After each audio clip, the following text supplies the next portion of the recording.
Hello, good morning and good afternoon, everyone. I'm pleased to host this webinar on an interdisciplinary approach to M&A.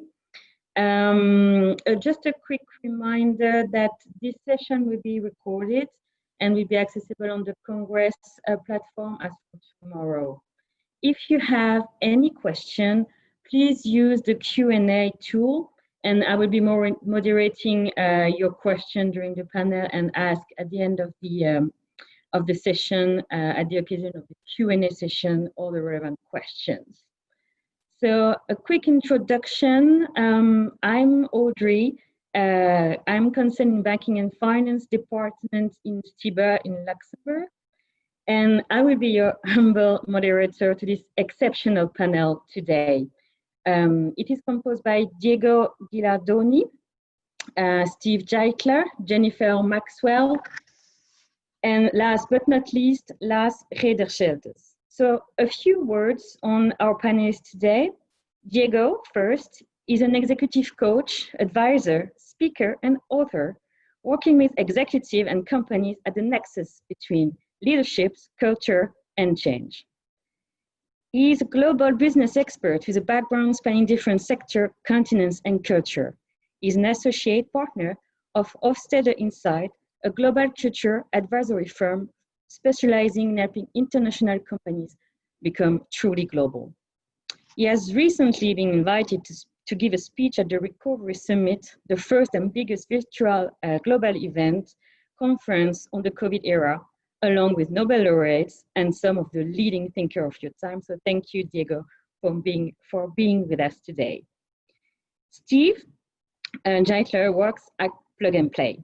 After 10 months as an international counsel in the headquarters of Plug and Play at the Silicon Valley, Steve was promoted as an associate general counsel for Europe, working out of Plug and Play's offices in Vienna. He is responsible for any investment and exits made in Plug and Play in Europe and startups. Jennifer Maxwell. Jennifer is a partner at Blake's in London, advising on Canadian law. She's focusing on representing clients in a wide variety of business matter, banking and finance generally, IPOs, etc. on the Toronto Exchange. She has an experience in a diverse range of industries, including mining, energy, financial services, and technology. She has also contributed to implement small diversity within the AIJA by co-leading with our president, the AIJA Women Network. Thank you, Jennifer. Last but not least, Lars works at Sherpa Law, and he advises clients on venture capital, private equity, and buyer transaction with regard to valuation of potential investment and structuring of their leverage financing various types of deals. Is also taking into account the legal provision of financial assistance together with a multidisciplinary team of tax, financial, and real estate, and other professionals. Having introduced our panelists, it is now the time to focus on what diversity means in the framework of our panel today, which shall include HR, banking and finance, and M&A. Diversity is an understanding of each individual's particularity. So how this is implemented in an M&A framework, from the inception of a company, of building up a team which is diverse, to composition of board members, of boardrooms, and the leading of those companies, to also targeting companies that are diverse to expand or being a target. So what is most important right now is the fact that the company is diverse, or implement diversity within the company, or think diversity. For that part, I will leave the floor to Diego, who will explain his views on what diversity is in an M&A framework. Thank you. Can you hear me? Yes, we can. Great. Thank you very much, Audrey, for your introduction. And I'd like to say hi to everyone, even if I can't see you. It's great to be here. Thank you for the invitation. And it would be nicer to be all together in the same place on the stage, but these are weird and crazy times for everyone, so we're trying to make the best out of it. And I'm glad to be here, even though I'm being the only one, no lawyer, on the panel. And I think like at this event, I don't know whether I have to feel safe or scared. Anyway, I will try to do my best and talk about a subject that is very important to me, and diversity at large, cultural diversity, which, as you can see from the title of my intervention, I see potentially as one of the greatest strategic assets that a company can have. You made a great introduction, Audrey, already making people understand how complex the whole conversation about diversity is, because still too often people just talk about diversity without actually knowing what it is about. And okay, we have the first. It's working? Yes, you can see it. So what is diversity? Here we see a very non-diverse board of a company. It's quite symbolic of a reality where still too many companies, despite many progresses made in the last decades, too many companies still do a lot of talk about diversity, but actually they are not diverse at all. Either they just focus on some symbolic check in the box initiatives to say that they are diverse because it's cool, because it's good for reputation, because it could be a good way to attract the top talents among the millennials. Then you have better company who actually try to really do something about diversity, but they don't necessarily do the step forward to create the right environment for diversity to really give its full power, as we will see. To me, the real shift that we need to do in terms of mindset is to go from a mindset of living with diversity to living diversity. But living with diversity meaning, yes, okay, we are a diverse world, so we have to be a diverse company. Let's deal with that and see how it goes. While living diversity is really making a strategic commitment to leverage on diversity to make the company or the organization grow and become actually more performing. Because what is really important about diversity, despite all the buzz about diversity being cool, being good, is that actually cultural diversity works. And if you really invest in it and leverage on it and as a strategic asset, it can really be a great asset on business and financial terms. If you look at one of the most recent studies made by McKinsey, which has been publishing every 3-4 years a report on diversity. Last year, diverse companies have outperformed non-diverse companies by 36% in terms of profitability. So it's not just being good, being cool, it works. It can actually help your company grow. And why is that? It's not actually difficult to understand why that happened, because when the cultural diversity works, I put here when it works, and I will get back to it in a moment, the benefits of cultural diversity for an organization, whether small or big, it doesn't matter, it increased creativity and innovation, because you have more perspectives around the table, so more ways to tackle a problem and to find solutions to this problem, okay? At the same time, you can deliver a better decision making, because again, having more perspective around the table, you're maybe more able to not being constrained by your own assumptions or blind spots. It can happen in very conservative companies where, let's put it this way, diversity is not accepted, so diversity of opinion also is not accepted. And so we have seen in the last 10 years the kind of effect that can have on decision making. Then you have the ability to attract and retain the best talents around the world.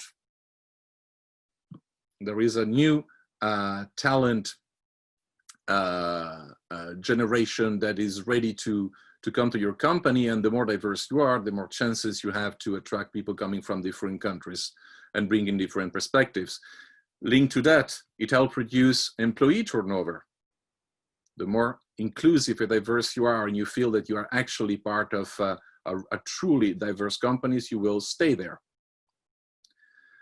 And then obviously you can have, as a company operating globally, a better understanding of diverse market across the world, because you have, again, a wider knowledge of these markets, having people coming from these markets. And for the same dynamic, you can actually build a better corporate reputation across markets and cultures. Even that reputation is about aligning your intention with the perception of your target audience. If you have people knowing how different culture could perceive a specific message, obviously it will help you devising a strategy and a message that can be appealing to a wider set of audiences around the world. So these are the most important benefits of cultural diversity when it works. Why do I say that? Because when it works, as we have seen, you can see diversity as being a fertile ground for creativity and for innovation. And I've seen that in different situations. It's really incredible what you can accomplish when a company is truly diverse.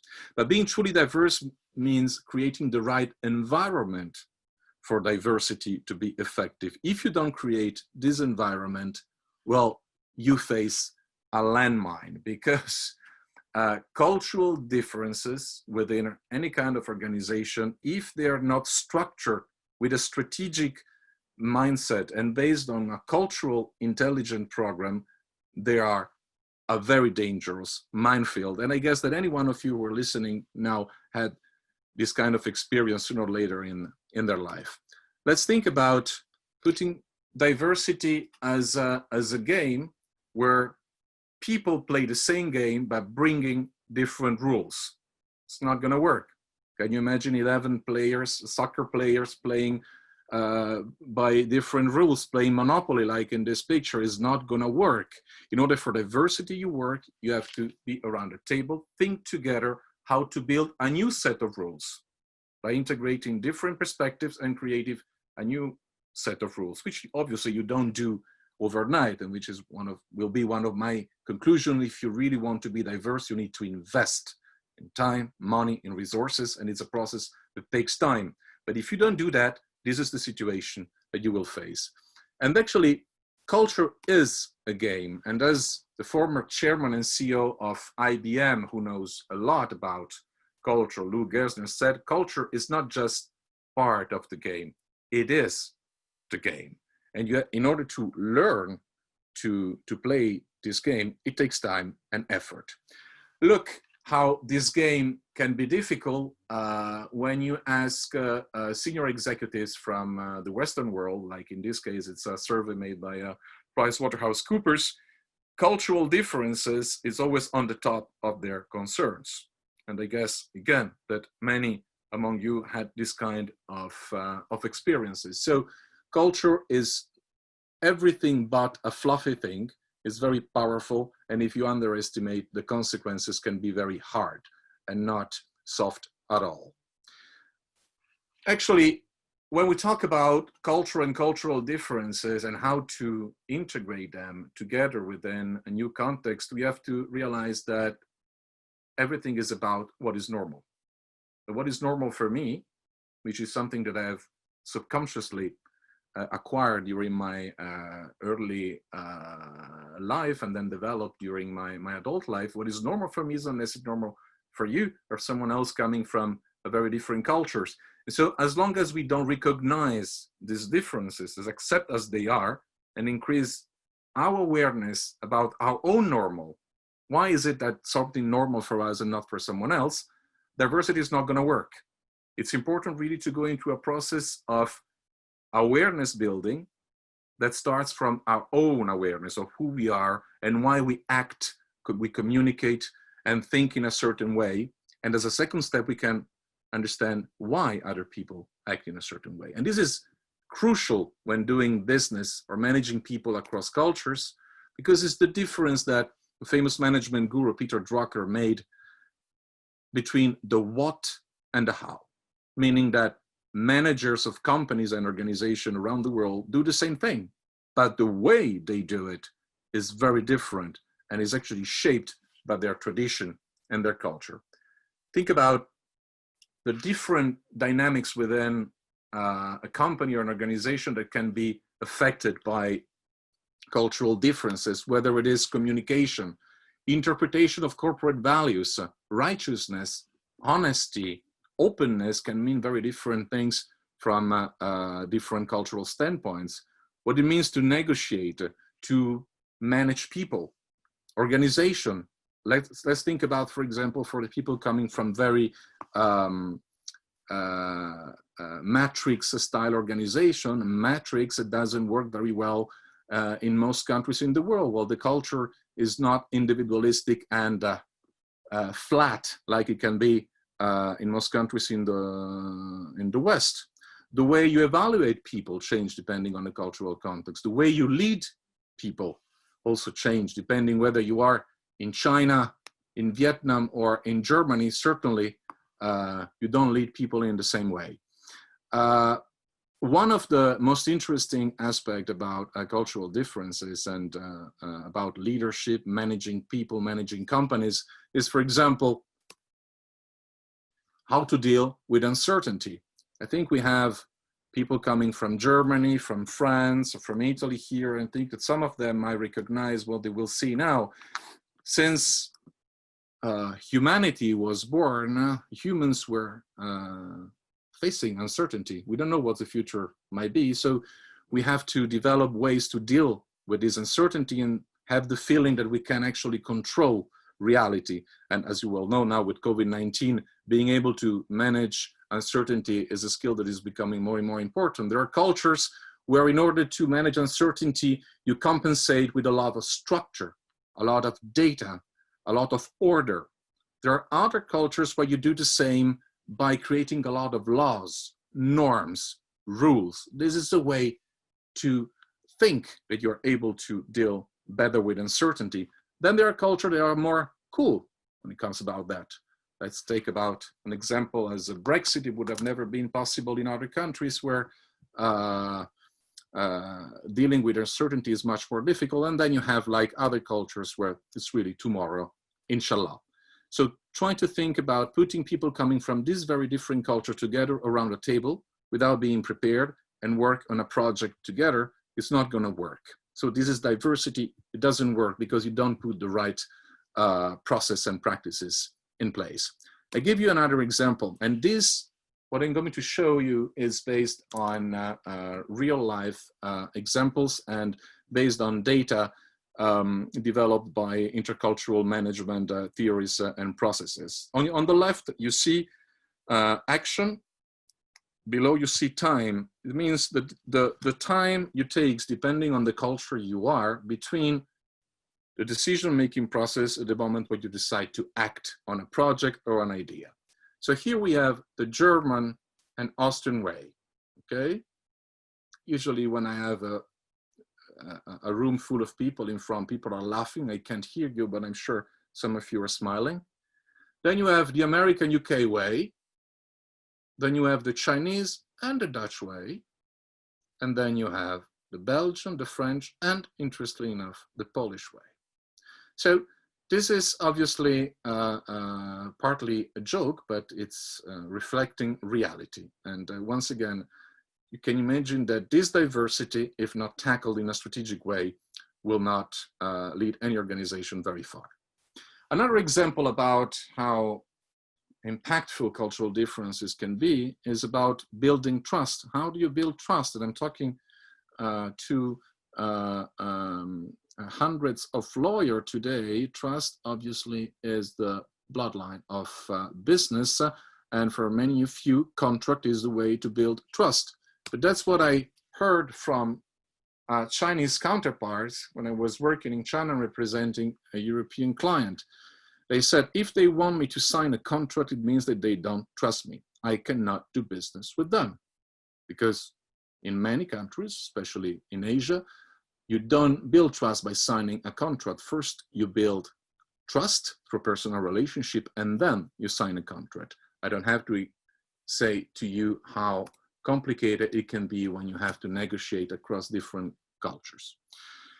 Another example of diversity at work is managing a multicultural team, which happens now almost every day for every big company in the world. If you don't set a new body of rules for people to work effectively together by recognizing each of the group's member particularities, it's going to be a mess. If you actually invest in that and helping people understand how to work with people from other cultures, you can really bring out the best of everyone. And this is even more important now that we are forced more and more to work on a virtual level. If you work with teams across the world on a virtual level, you really have to make the effort to make people feel really included in a process, because otherwise there will be cultures that are naturally more assertive that will take the central stage, and culture that are more humble that actually will take a step back. And this is not going to help diversity being a fertile ground for creativity. This is really important, and coming to the point of this this webinar about international M&A and the need, having seen what I have just showed you, for cultural due diligence and doing M&A on an international level with cultural intelligence as a strategic asset. Because what you face when you're integrating two companies coming from different countries, different continents, it's just about the complexity of integrating two different corporate cultures, but also to integrate different national cultures. So it's a double issue sometimes. And sometimes we struggle to understand when the post-integration issues are related to the corporate culture, to the national culture. Sometimes it's a combination of both, but certainly in order for this operation to be successful, true investment in cultural due diligence needs to be made. Otherwise, diversity will not work. So how can we make cultural diversity work? Eventually, it's all about the culture of the company. You need to build not just a diverse corporate culture, but an inclusive corporate culture. What does it mean? It means that diversity and inclusion cannot just be a buzzword that you throw out once in a while for a press conference, but need to be ingrained in a company's culture as a core value that reflects specific practices and policies. The impulse for diversity needs to come from the top. This is really important. The commitment to be a truly diverse company needs to come from the top. And most importantly, the top of the company needs to lead by example. If you don't show the example at the level of the board, people will not be motivated to step out of their comfort zone and really help the company become a really diverse organization. In order to do that, you have to create situation environments, formal environments, where a variety of different voices are encouraged and heard. You cannot just say that you want to have different perspectives on board, but then you don't listen to them. People need to know that their opinion, even if it's different, it's valued. And this is truly important. You need to invest in intercultural management training at all levels of the company, from the top down, in order for people to understand what it really means to work with other cultures and what the potential of a culturally intelligent strategies can be in bringing out the best of each culture and integrating them into a new perspective. And this is very important now that there is a big competition for global talents around the world. You have to build a truly diverse employment retention programs to truly leverage on the power of diversity. If people come to your company because you are diverse, then they need to feel that they actually grow in that company because of the diversity that they bring, and you can be sure that they will stay with you. Eventually, all of this comes to what really cultural diversity is about. It is about thought diversity, thinking diversity. If you really want to face a future that is getting more complex and uncertain, it's really important to hear from as many perspectives as you can. So thinking diversity, cognitive diversity, is really important. It can be messy, again, certainly. Having many opinions around the table, if there are no rules, it can be messy, but it can bring about a lot of good ideas and to face the future in a very uncertain time. And I would like to make my final point on this by quoting a very recent book that I strongly recommend about the power of diverse thinking. But if you think about a group of people working together, certainly you need wise individuals, but you also need diverse individuals. Otherwise, everyone will share the same blind spots and you will not get getting very far in finding new ideas to face the future. I'm going to be very happy to develop on that in the Q&A session. For the moment, I thank you very much for the opportunity. Looking forward to listen to the other panelists. Thank you. Thank you, Diego, for this vivid presentation. Very informative and very enlightened on how we have to think more about diversity and how to implement diversity on different level, multicultural, and how to nourish it within the companies itself. As we are most of ourselves lawyer, we all need a legal framework. And I just have a quick question for the audience, which I share with you right now. So if you can push on the the voting button so that we can share after our views. So as explained, we are most of us are advising or at least participating to meetings and boardrooms, and we are indirectly witnesses of the implementation of diversity at board level. So as Diego mentioned, it is more essential to have persons sitting on boards who have a notion on what diversity means and what and how include and think diversity within the company, and to lead by example. So I will just now close the pool. And for you, is diversity in the boardroom a global trend or rather a culturally bound? So now we'll share the results, and for 70% of you, it is more a global trend for now. So I'll just close. So I know, and we all know, that governments are trying to implement diversity at different levels and trying to use their legislative and regulatory powers to increase gender diversity in public companies. So have they been successful, and is there any trend on diversification to identify? So Lars, I think you will provide some input on the Belgium and European trends. Yes, good afternoon, everyone, and thank you for joining our webinar. And thank you, Audrey, for the introduction, making this a very memorable birthday for you. So happy birthday.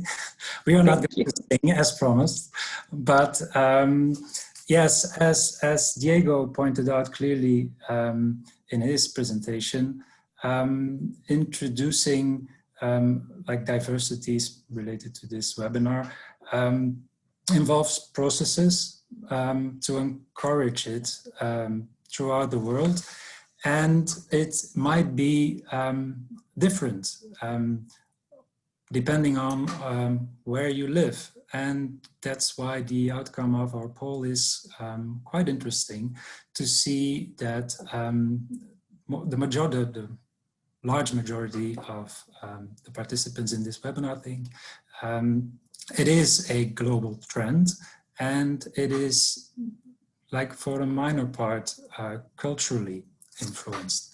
So let me show you the slides we have on a specific research that was done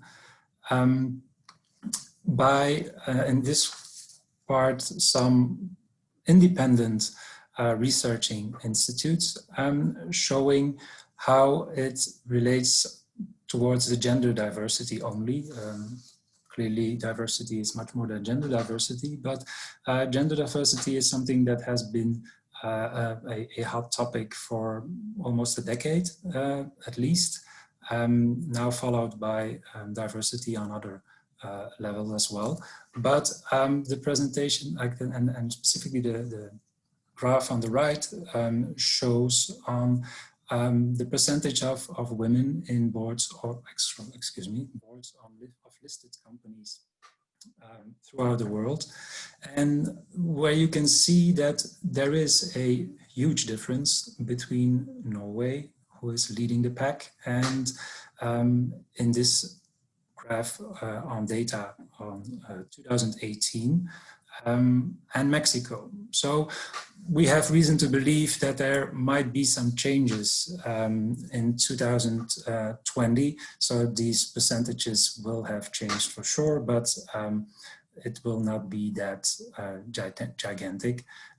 So what it also shows, and is a little bit confirmed by the research we have done related to that, is that there are countries, and specifically countries like Russia or China, Japan, who have a different approach, or at least had a different approach in 2018 related to diversity, in the fact that they didn't have any laws regulating it, not just hard laws, but also no like soft regulatory institutions emphasizing the importance of diversity, which might have an impact on the very low numbers of female directors in listed companies.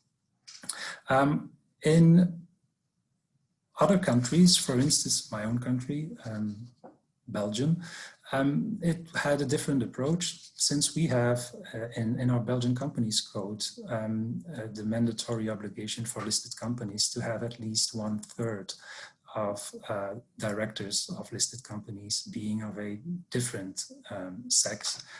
But like, we are a tiny country, and even in this very limited area of our planet, there is a different approach towards whether we should implement laws on that, including quota, or not.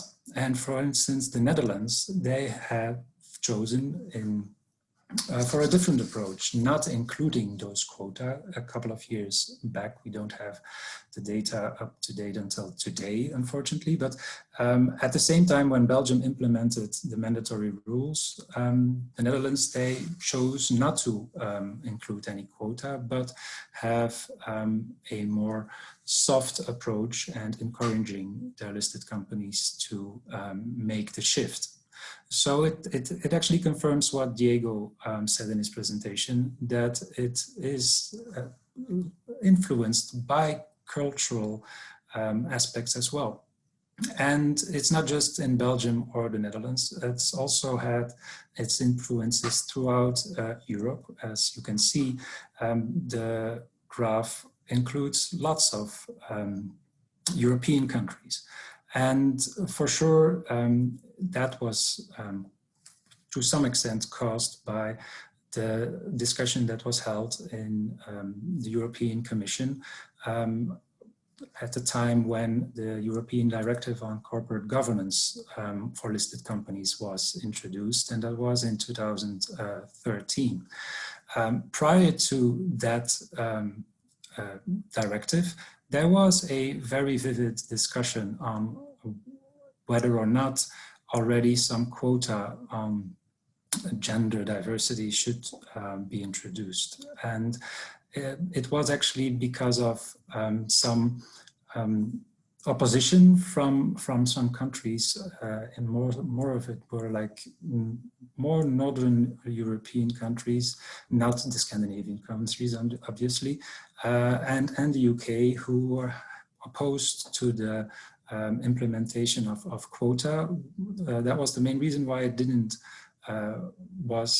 wasn't included in the directive on corporate governance on 2013, but it included a shift for sure that many countries not like included this in terms of soft law in their corporate governance code with the comply or explain principle that everyone probably in Europe is quite familiar with, which means that if some corporate governance recommendations are complied with or not, if they are not complied with, it should be explained in your corporate governance statement. That's as a part of your annual report of listed companies. And in doing so, it included a smooth shift towards more gender diversity. Because, okay, it was not included in the European directive, but some other initiatives were taken already prior to the discussion in 2010, for instance. A European platform of diversity charters was introduced to facilitate the exchange of good practices. And although there aren't that many countries that have included a minimum quota in their legislation, there are a lot of countries who have included a charter on diversity to which companies of these countries can subscribe to. And many multinational companies in Europe have done so. So they have subscribed to the diversity charter and agreed to adopt the diversity principles or also in their corporate policy. But of course, it still does not include a general hard legal framework in many European countries. And actually that is something that might be about to change. I'm very careful in choosing my words on that. Because there is an initiative, and it started in March of this year by the European Commission, and they revealed their gender equality strategy for 2020-2025. And the goal of the gender equality strategy from the European Commission is, and I quote, to substantially increase the presence of the underrepresented sex on corporate boards throughout the EU by setting a minimum objective of 40% for members of the underrepresented sex for non-executive members of the board. So 40%, as you see in our statistics, is a lot because yes, most of the countries are not compliant if it would be enforced today. But there is a tendency that, like a policy, let's say, a European political policy to have this directive approved and implement the obligation for European member states to change their national legislation, including a quota of 40% of directors of different sex in listed companies. Whether or not this will remain and whether it will be approved is of course the question now, because it needs to be adopted by the European Council, and there will be a lively, normally political debate that is expected on this topic the next coming years. But it is different, and maybe for that is the framework for the European Union for now. I will give now the floor to Jen to give an update on how it is in Northern America and Canada. Thank you very much, Lars. I thought I'd just take a few minutes to talk a little bit about what's happening in North America, because we're seeing a mix of things, a mix of initiatives to deal with gender diversity on corporate boards as well as in executive management roles. And then I thought I'd take a step back and tie it back to our theme that we're talking about now, is how diversity impacts M&A. And I have some interesting studies on that. So if we use my home country, Canada, as an example, Canada, it gets lots of good press thanks to our current government, and we seem to be a very progressive culture there. But there are some blind spots. One of them is the representation of women on corporate boards. About 5 years ago, the securities regulators introduced rules that are like the comply and explain rules that are here in Europe. What happens is that the regulators have created guidelines. Each company that is publicly listed has to say whether they comply with those guidelines or not. And it's hoped that companies will be shamed when this public information is publicly disclosed, that they will affect change within their organizations.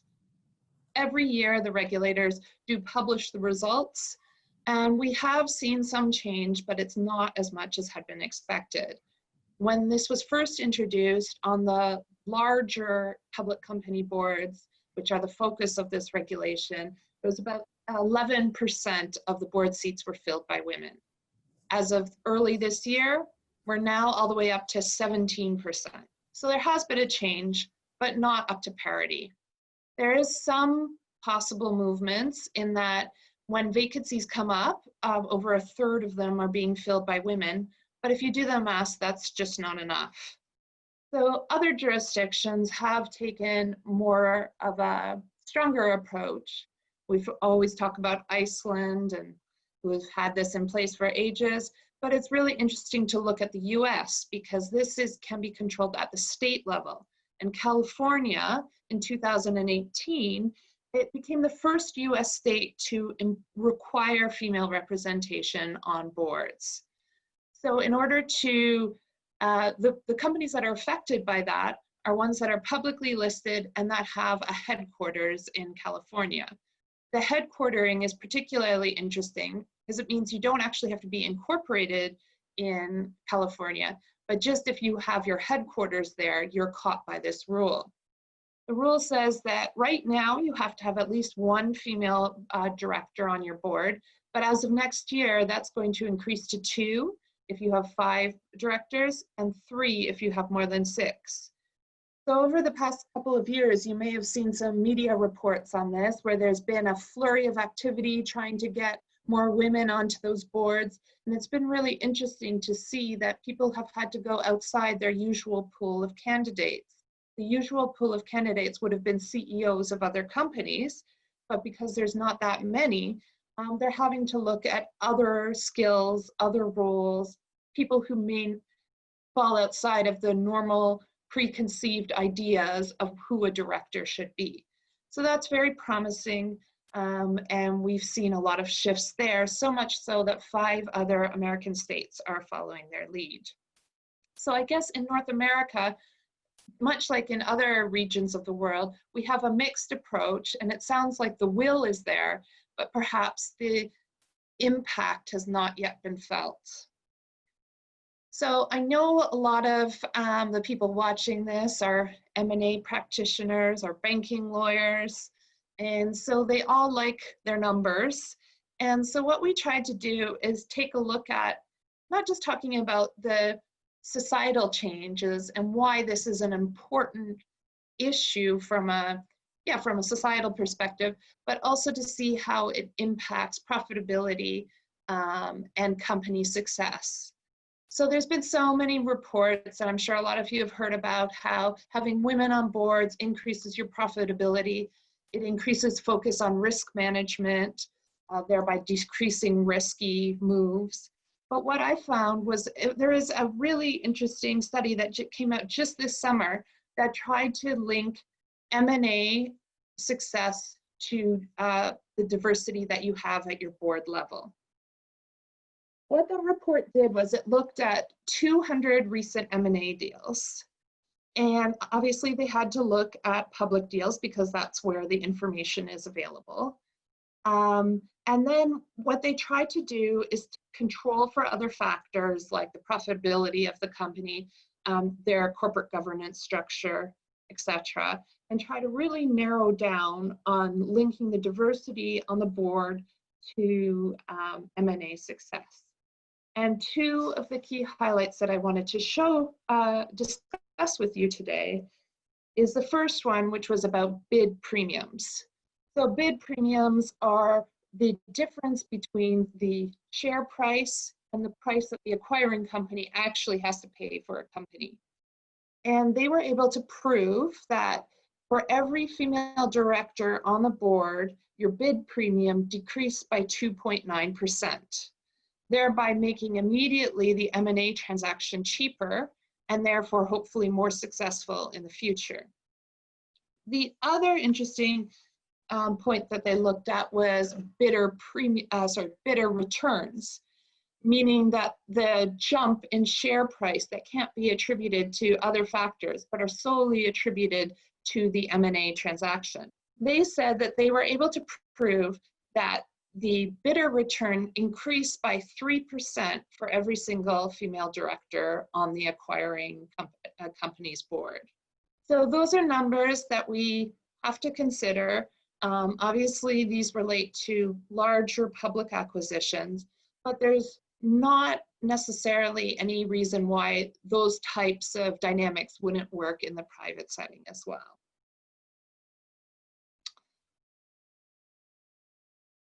AIJA, I think that was what I wanted to talk about with boards. I don't know if anyone else had anything to add. Perfect, thank you, Jen. And this is more the legal environment, but have you seen some other means of pressure, like shareholder pressures to force company to make changes and to make them more diverse? Maybe Steve, if you want to share some lights, for example, from your investment. Thank you very much for having me on this panel today, and I can absolutely second what Jen and Diego in particular said. Maybe I can, start in the Californian page where Jen, start saying something about S-Plug and Play, where I'm working, is based in California. We see a very progressive environment there, and so, we're a family-run business, and so we have not really shareholders, but for our owners, it's very important that we have diverse communities. For example, out of our roughly 300 employees in California, we have 27 different nationalities. And we have this LGBT movement, you have the Black Lives Matter movement, which is currently in California and the whole US. A big trend, and as an employer, you really have to value that and acknowledge this diversity factor in order to get like an interesting environment for your employees. And what Diego said is totally right, and I can speak out of my own experience. If you want to work with international companies, national partners, and you want to attract like people who have their very strong values in diversity, you have to make a healthy environment, and meaning a diversity environment. Speaking about our portfolio companies where we're invested in, from our perspective, we as a shareholder do not influence the management in any certain direction, saying they have to fulfill any quota. But we definitely see that on the one hand side, female founders are a group where we really have to focus on, and we want in our open pitch sessions to make sure that there is diverse environment. Saying on the one hand side, we're committed in the beginning of this year to have at least 10 investments this year which are run by Black people, and on the other hand side we also want to show that we have every different sector of the society represented in our pitch sessions. I think that is not only something which you want to value, but also something which you want to make sure in order to make yourself as an employer attractive as an investor as well, because at the current time, if you see the whole press and the whole environment changing to a more progressive way, you have to acknowledge that in order to be a well reputed investor.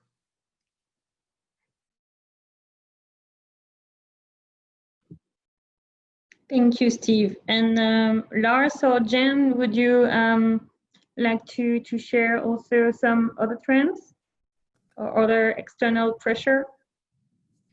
Yes, please, Jen, go ahead. Okay, well, one of the things that I think is interesting is taking a look at what the proxy advisory services are doing. The proxy advisory services, which in North America are basically ISS and Glass Lewis, what they do is they compile a bunch of data about public companies, and then they publish recommendations on how shareholders should vote at upcoming shareholder meetings. They're really used extensively by large institutional investors. So if you're a company that has a large institutional investor base, you really need to listen to what ISS or Glass Lewis are doing. And they've really done some, they've been focusing on diversity most recently.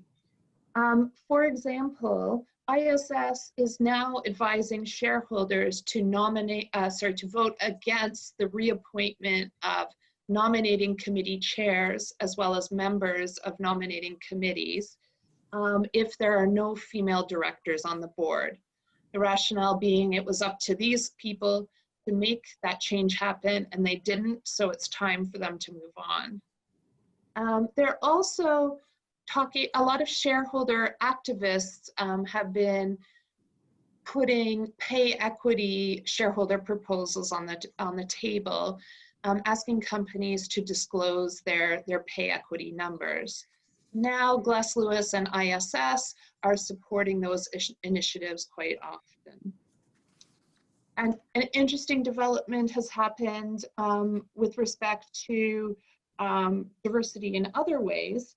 For example, ISS recently announced that they're going to start asking companies to provide them with information on the ethnic diversity of their board members and their executives as well.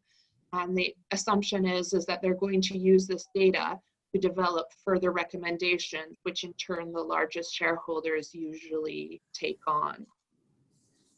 I guess the focus on diversity is also not just the proxy advisory services, but you can look at other large investors who act on their own.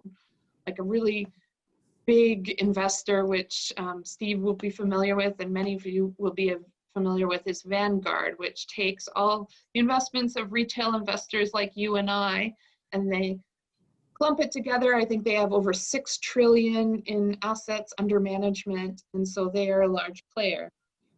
I think they're just behind BlackRock in size. So recently they've said the case for, the business case for diversity is compelling. Diverse boards make better decisions, which is what Diego said, and better decisions lead to better results over the long term. So when you have someone who controls $6.3 trillion of investment making these types of statements, it sort of makes everyone stop and listen. And finally, I guess the point I also wanted to raise was that it's not just the investors, but the advisors who act on these large transactions who are changing. One example is Goldman Sachs. Goldman Sachs has a certain reputation, which we all know. There's that oft-mentioned quote that in the Rolling Stones magazine that called them, I think, the vampire squid on the face of humanity. I think that was slightly editorializing, but now they're looking at diversity. And what they've said is that as of now, they're not going to take any company to IPO in Europe or in North America unless they have some element of diversity on their board. Now, someone has done an analysis of last year's IPOs that they did, and they said that if they had this rule in place last year, they would have lost over $100 million in fees. So you can imagine that this could conceivably have a negative impact on their revenues going forward. And so it suggests that Goldman Sachs thinks that there's some sort of positive benefit to doing this for their business. And again, it's just something we should all think about. Yes, and then indeed, maybe jumping on the Goldman Sachs example, I've indeed read as well that for last year they at least wanted to have one diverse board member, and they will increase it in the next coming years with at least 2 for 2021. But it's not just for the US and European transactions that they are considering it. They are also really putting pressure on the change of the situation in general, investment climate in Japan. Because as you could see in the previous, the first slide we showed, there was in 2000, and I have to check to have it correctly, there was in 2017, there were only 4% of members of the board in Japan of a different gender. So it largely has a male board representatives composition, which, jumping back to Diego's presentation, largely is influenced by their cultural and traditional views on how companies should be organized. But Goldman Sachs is influencing that, and it was in the Financial Times of June of this year, so 2020, that like investors will prepare to vote, and I quote, against the leadership of companies that do not have any female directors. And this was supported by Goldman Sachs Asset Management and their global fund managers. But of course, diversity, it's not just about gender. It's about a much broader, it has a lot of other dimensions too. Gender is very important, of course, but the board can also be diverse in other dimensions, just as like ethnicity, which was largely influenced and is like recently largely influenced by the Black Lives Matter movement.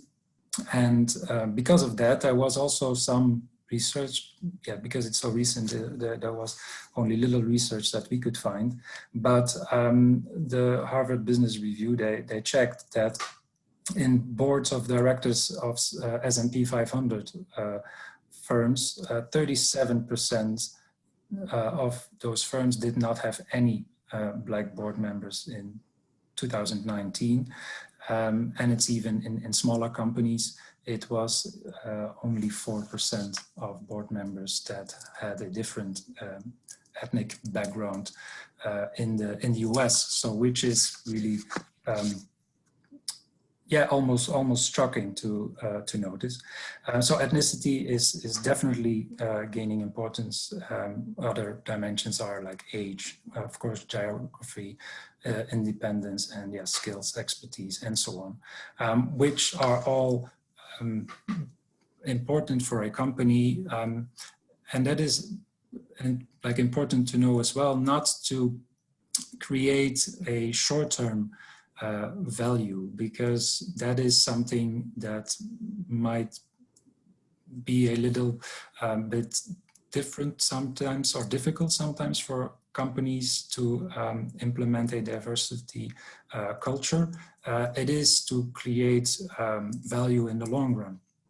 And we also, another research of Ernst & Young demonstrates and really thinks that the current crisis, the COVID crisis that we are facing, might influence the whole process and importance of not just diversity, but the whole ESG governance of companies, so environmental, social, and corporate governance culture, largely because companies are forced to look at the long term more than the short term. So companies who have done so in the past now have a competitive advantage. But when you want to start building or changing your company like that, in the beginning it will need some investments. So that's why there is also this other perspective from investors looking at the short term, who might be reluctant to introduce these investments because they might reduce their profits in the short term. And that's also something that was shown in a PwC report of 2019, saying that, okay, in the short term, it will cost you, but in the long term, the company will be more sustainable and will for sure benefit from it. Thank you, Lars, Steve, and Jen. And I just remind the audience that you can always ask a question accessing the Q&R tool. And so we have seen how diversity is inclined to be implemented within the management of the company in the boardrooms, but how diversity will be impacted, or how diversity impacts investments themselves. Steve, do you have some light to share? Yeah, thank you for giving me a word on this. So first of all, I would like to thank Lars for building the bridge in this regard, because I want to follow up on what you said in the very end of your last comment.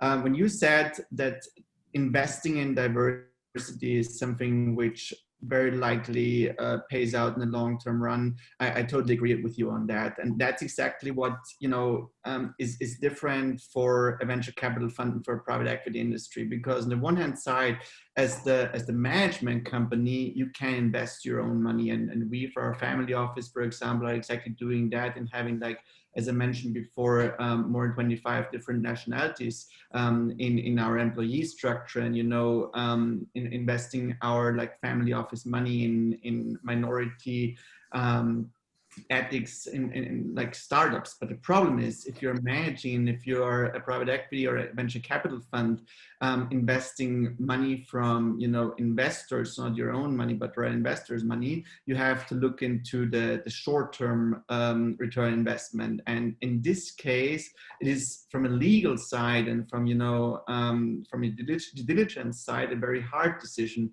And we were discussing this internally very much, and said, with our own shareholders' money, if they are committed to such kind of diverse investments, it's an easy legal decision to make that. But on the other hand side, if you have outside money from your investors, you really have to follow their rules. And if they're looking for short-term profits, this is like your prime objective. And I think that is a very likely interesting discussion, which probably comes up in the next few months or years, in particular after the current COVID crisis, whether this decision is from a legal standpoint something you can do as a management company or not. So I'm really curious about how this turns out in the future. And speaking about due diligence and post integration plans, how diversity impacts those in particular? Well, as Diego also pointed out, it is in his first presentation, the success of cross-border transactions often is dependent on the cultural integration of the two companies or more companies located in different locations around the world. And when you have a diverse company, not just the board, but also the management, senior management, junior management, like the more diverse your company is, the more likely that you will overcome any cultural differences there are. And it's definitely in cross-border transactions on a global scale when you have a transaction between a Chinese company and a US company. But it is even so within Europe when you have a transaction between a German company and a French company. Or it can even be like, okay, I'm like, again in this really little spot on the planet, but in the lowlands of Belgium and the Netherlands, there are also cultural differences. In a very limited space. So the more diverse your company is, the more likely that you will be able to do cross-border transactions. And again, it is a part of it in diversity, and that is when it comes to doing the due diligence, there is a risk that the due diligence you might do in terms of this transaction is just like ticking the box. You just see, okay, you have so many people of, I will show you because I have a slide on that. I'm sorry. So you could do it like this, which gives you an overview of all the, like not all, there are probably also some more, but a lot of criteria of diversity. And an approach could be just for corporate governance purposes to try and check as many boxes as possible and tell your investors and all your stakeholders to show how diverse your company is. And from a purely technical point of view, you would be right, of course, but there is a trend, specifically in multinational companies such as Microsoft, like Johnson & Johnson, American Express, that they really go much deeper into their due diligence process. And of course, that's not so much to do with the legal due diligence, because as we saw before, the legal framework in terms of diversity is quite limited. And like the hard law, if there is any in countries, it's already very limited. You have some soft law regulations related to corporate governance. So your legal due diligence on that might be finished quite soon. There is another type of due diligence that those huge groups start doing, and that is actually a cultural due diligence, or see whether there is a cultural fit. And that is challenging, of course, because getting access to employee data and detailed data isn't easy in any due diligence process. So to assess a target company's diversity, you would have to get some more information than everything that is available in like your company's employee records. So it would require asking a lot of questions on diversity to the target management, to understand what their approach and philosophy is around diversity. And why is it so important? It is important, like what we said, related to the long-term value creation, but those companies, I just mentioned, they really see it as an asset. Like the more diverse the company is, the bigger the asset, and the fewer the investments are going, like the fewer investments they will need for their post-closing integration. So when you have a very diverse target company, not just on the board, but management, all different levels of management throughout the world, they really believe that it will help the post-transaction integration. They will have to invest a lot less in recruiting expenses to make their company as diverse as they are themselves. And so they need less effort to get the target where it needs to be. So having a diverse company, it takes some investments, but it will pay off in a cross-border transaction for sure.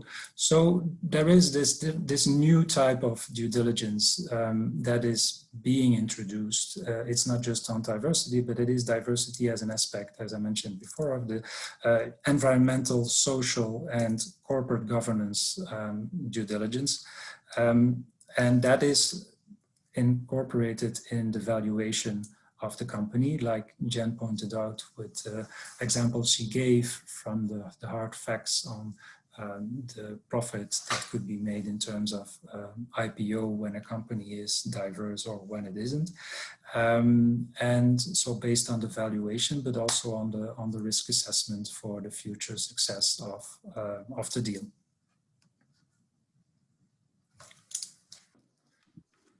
Thank you, Lars. Yeah, so we'll see how diversity, or there is a trend to really implement diversity at the management level, but also investment level, how pressure, external pressure that shareholder or social media of movement have taken into consideration to improve a diverse investments in management boards as well. But we are talking about companies, and what about our own legal environment, which are law firms, because we are mainly lawyer there. So Jen, would like to express your views? Sure. So as Audrey said, we've really focused on what's happening at the client level, but now we need to look at how diversity is impacting us as legal practitioners and the organizations in which we work, most of us working in law firms. And so what I wanted to do was share a few examples from my experience, and then also highlight a few trends that we're seeing that will happen, that are happening, that in my view suggests that there may be some changes afoot for all of us that could impact our bottom line. For the past several years in Canada, we've seen a lot of our Canadian clients ask us to report on our diversity numbers, and not just our diversity numbers, but also our diversity initiatives. Oftentimes, this is not just an annual report that we have to do, but it's quarterly that we are interacting with clients, giving them full reports about what we're doing. We're starting to integrate with them, holding joint events, training sessions, all of these things. And we are being told that the level of engagement about diversity issues is impacting the choices that they make when they come to select legal counsel. There was also media coverage about Xerox a couple years ago, where they were quite clear, asking people to submit surveys on diversity targets and how law firms had achieved those targets. And they said that if over 1 or 2 years you don't meet your targets, we're dropping you off of our list of preferred law firms. So these are decisions that are being made that affect our ability to generate new work and maintain our existing client base.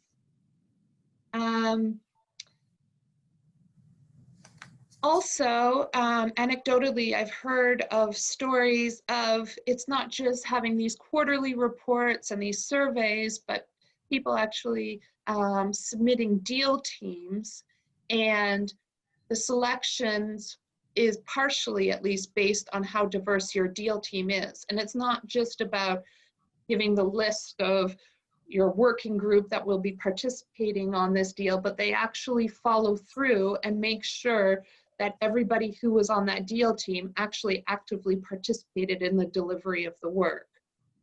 So these are things that clients are doing to manage law firms and how they react to diversity issues. And then there was a big news article recently about Novartis. Now, Novartis in February of this year, they told all of the law firms that they use that they were establishing diversity targets, and if the law firms do not hit their diversity targets, immediately your law fees would be reduced by 15%. And all of the law firms had to agree to this. Now, the targets that they established were not like, have X% of women as partners and things like that. It was much more specific in that they said that 30% of billable associate time had to be delivered by a diverse individual, and 20% of partner time had to be delivered by a diverse individual. So those are metrics that can be measured, and it sounds like they're going to be following through on that. And if you, like I said, if you don't meet those those targets, then you potentially could lose 15% of your revenue. So that makes, I guess, law firms like ours have a little bit of a think, because over time, if those types of initiatives become the norm, then we're going to have to look at the makeup of our organizations ourselves, making sure that we have the right mix of people available at the different levels, from different backgrounds, from different specializations, so that not only we can deliver the work, but that we can meet these policies as well. Thank you, Jen. Indeed, diversity will be a challenge at every level, especially in our law firms. I have no questions from the audience, but I have a couple for you. So, Diego, how cultural differences or diversity impact HR on the HR point of view in view of management on cross-border operations?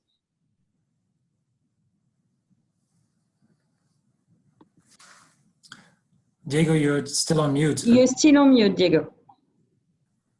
Yeah, sorry, I didn't get the second part of the question. It was about HR. Yeah, it was about how cultural differences impacts on an HR point of view in the management on a cross-border operation. What do you mean, HR in terms of the choice of the managers? Yeah, it shows on the management level and how, for example, if you want to acquire a target which is not in your continent, being, for example, being in Luxembourg and wanting to acquire a company in the US, how these intercultural differences would be a challenge on the HR level. Oh, it's huge. It's huge. You can actually see. I mean, I could tell you so many stories. You were talking about M&A. I can give the names of the companies, but like integration between French and American companies. Can you imagine that? Or Italian and Dutch, or like we're talking about within Europe. And you need managers who are culturally aware of how you do things in other countries and why you do that. And the farther you go from the West, the more you need really to train your manager to be culturally intelligent managers. And this must be part of the employment policy from the start. You might have very, I've seen that, very smart people from a technical point of view, but really not ready to have management roles on an international level, having to deal with these cultural differences. I think it's really, as I said, diversity is not easy. The HR department is essential, but it's not just about checking the boxes, as it was said by all of you. It's really a very important point of the HR management now and in the future is really about being culturally aware of these differences.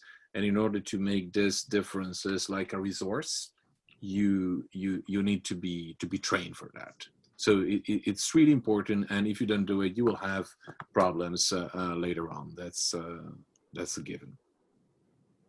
Okay, thank you. So training on how Absolutely. to be aware on diversity and how to include in a post-merger, let's be that way, situation is necessary right because now. At least you know what you could expect, right? In terms of different attitudes, different way of dealing with business, which is crucial.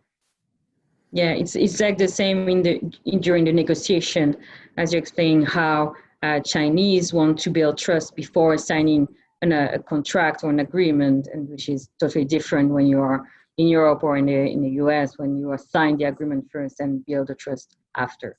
Absolutely, yes. Okay. And from your perspective, what are the tools that can be used to increase such awareness? The tools, but there are many tools around. I would think that most importantly, it's really intercultural training at all levels, but it really needs to start from the top. I remember once giving one of those training to a company, and it was a decision made by the CEO, and then the CEO decided just to step in for like 5 minutes and say hi, and then he was so captivated by the subject, and he had a lot of aha moments, right? He was a very experienced guy, and who had many experiences around the world, but finally was able to understand why those experiences happened. And eventually that led to a really long-term training program, because this is also what's really important. It's not that you do a one-day training to teach people how other people act, work, communicate. It's a long-term process, because it's really, at first, it's about yourself. Because in order for you to understand how other people act and react, it's important to understand why you do it in a certain way, right? So otherwise, understanding that you're normal is not the absolute normal, but just you're normal. And it's really difficult. As I said, maybe it's my conclusion, is difficult. It takes time, it takes resources, can be messy. But if you don't do it, then the cost will be much higher. It's going back to the short term, longer term. You definitely need to have a longer term vision. But we live in a global world. The West is not the center of the world anymore, and we need to stop thinking as we are. That's one of the key lessons in my experience. Okay, thank you. And do you think that the increasing of the legal regulation that respect, like Lars mentioned, the EU initiative is a benefit for that? Well, you know, I want to get into the details. I come from Switzerland, which are maybe a little bit like was said about Canada, because things where people maybe have this idea that because of the mountain, the chocolate and whatever, we are very nice. But we are very nice, but in terms of equality, we're quite backwards. And I always been like more on a philosophical level, being against quota for women in boards, because I didn't think that quotas were a solution. I come to think that at a certain point, if culture doesn't change, you have to force it. And then there might be maybe some abuses, sometimes doesn't work. I think, so I can give you a yes on everything that is being done on a European level, but I think that sometimes you need to force change, and otherwise it's not going to happen. If it can help companies becoming aware that it's not just about complying to some rules, but it's actually good for them in terms of business. It's like with sustainability. It's not enough to tell them that you do it because it's good. For some people, it needs to work. And as it has been shown by the other panelists, it can work. And I think this is the strongest argument that needs to be made to the skeptics, if you want. Yeah. Thank you. Yes, bringing awareness of what can diversity, either by sensibilization of diversity and the impact on those, either on board member and. If I can add one yeah. 30 seconds, for example, as I said, in order for diversity to work, it needs to come from like a cultural change within the company, right? But culture, it's not something fluffy. Culture needs to be functional to the strategy, okay? So you have to look at it from a very pragmatic way. There might be some companies, like if you're managing a nuclear plant, you don't need diversity of thinking because it's about protocols and safety as you might need in an advertising agency. So that is also the being able to diversify and to take diversity seriously is not to make like a big umbrella, like let's be diverse. Sometimes being diverse is not necessarily good for the strategy because you need to make a nuclear plant work.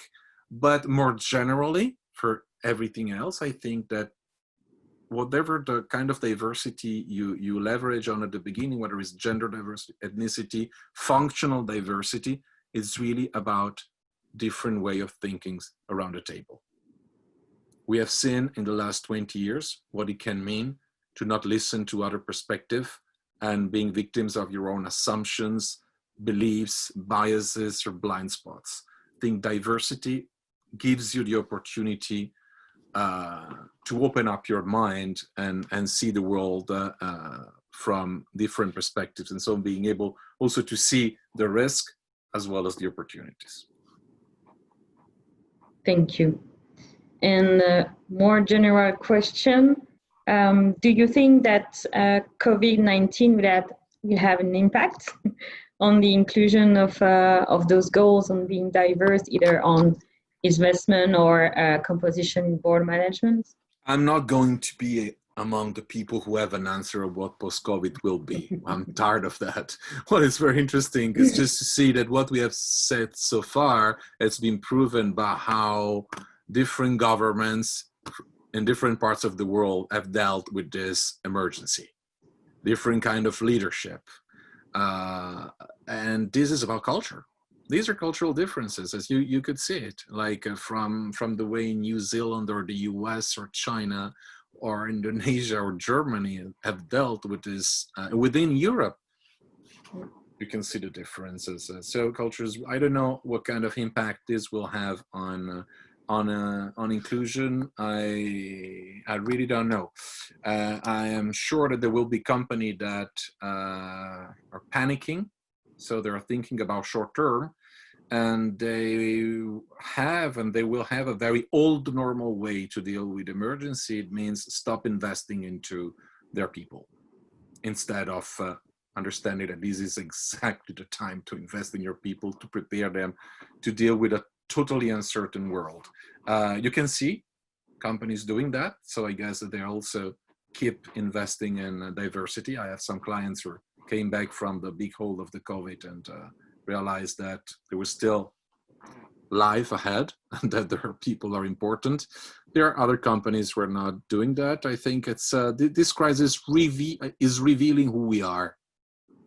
The good people are willing to be good, and the bad people are willing to be bad. I don't think it's a kind of revealing who we are and accelerating certain trends. Let's hope that to some extent it will actually help accelerating this trend toward diversity and inclusion. But I don't know. Yeah, nobody will know until we achieve that point. We'll have a perspective within the next 6 months or 2 years. I think it's as the president of the United States said, it is as it is, right?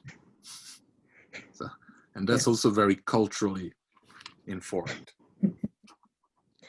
Lars, Jen, Steve, do you have anything to add on those points?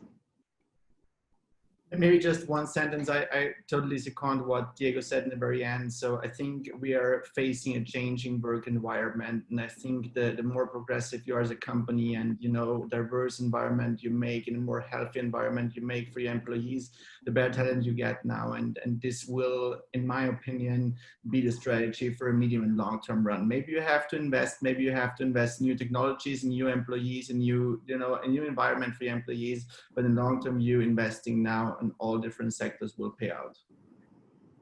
Thank you. So if there is no additional comments, I would like to thank all the panelists today for making a journey through the diversity and the M&A environment such a blast. Thank you so much. Thank you. Thank you, Audrey. Very much. Thank you.